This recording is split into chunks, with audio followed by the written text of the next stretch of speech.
Welcome back to one more mini vlog. So ఈ రోజు ఏంటి అంటే మా అమ్మ స్టైల్లో ప్రాన్స్ పులావ్ ఎలా చేయాలో మీకు చూపిస్తాను. సో ప్రాన్స్ అయితే ఫస్ట్ కొంచెం వాటర్లో బాయిల్ చేసుకోవాలి, కొంచెం సాల్ట్ అండ్ పసుపు వేసుకొని 2 పొంగుల వరకు బాయిల్ చేసుకోవాలి. అండ్ ఈ మసాలా పేస్ట్ తయారు చేసుకోవాలి అండి. దీంట్లో ఏంటంటే గసాలు, అల్లం వెల్లుల్లి పేస్ట్ అండ్ ధనియాల పొడి, కొంచెం గరం మసాలా అనమాట. కొంచెం ప్యాన్ తీసుకొని సపరేట్గా ఈ మసాలా అంతా వేగిన తర్వాత కొంచెం ఈ రొయ్యలు వేసుకొని కొంచెం కారం పసుపు వేసుకొని ఇలా వేయించుకోవాలి. అండ్ మీన్ వైల్ మనం బియ్యం నానబెట్టుకోవాలండి పక్కన. సో మీ దగ్గర చిట్టి ముత్యాలు ఉంటే చిట్టి ముత్యాలు ఆర్ సోనా మసూరి, నేను సోనా మసూరి నానబెట్టుకున్నాను. అండ్ ఇది పులావ్కి అయితే పక్కన ఒక మందమైన బౌల్ పెట్టుకొని దీంట్లో కొంచెం నెయ్యి అండ్ ఆయిల్ వేసుకొని ఆనియన్స్ ఫ్రై అయ్యే వరకు కొంచెం వేయించుకోవాలి. తర్వాత ఈ కొంచెం మసాలా వేసుకొని దాన్ని ఫ్రై చేసుకోవాలండి.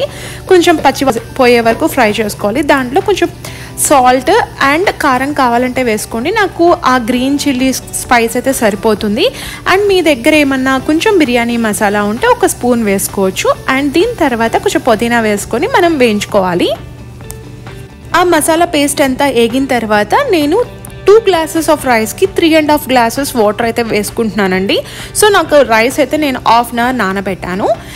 అండ్ కొంచెం వాటర్ ఇలా పొంగులాగా వచ్చిన తర్వాత సో మనం కొంచెం కొత్తిమీర వేసేసుకొని ఆల్రెడీ ఫ్రై చేసి పెట్టుకున్న ప్రాన్స్ దాని మీద వేసేసుకొని కొంచెం మంచిగా అండ్ కొంచెం స్లోగా కలుపుకోవాలండి. దాని బౌల్కి తగ్గట్టు ప్లేట్ పెట్టుకొని దాని మీద వెయిట్ పెట్టేసుకుంటే సిమ్లో 20 మినిట్స్ ఉంచితే చాలండి, మన ప్రాన్స్ పులావ్ తయారైపోతుంది. అండ్ మా అమ్మ చేసే స్టైల్లో మీకు చూపించాను, చాలా ఎమ్మీగా ఉంటుందండి. మీకు కూడా నచ్చితే ట్రై చేయండి. అండ్ వీడియో నచ్చితే మాత్రం డూ సబ్స్క్రైబ్.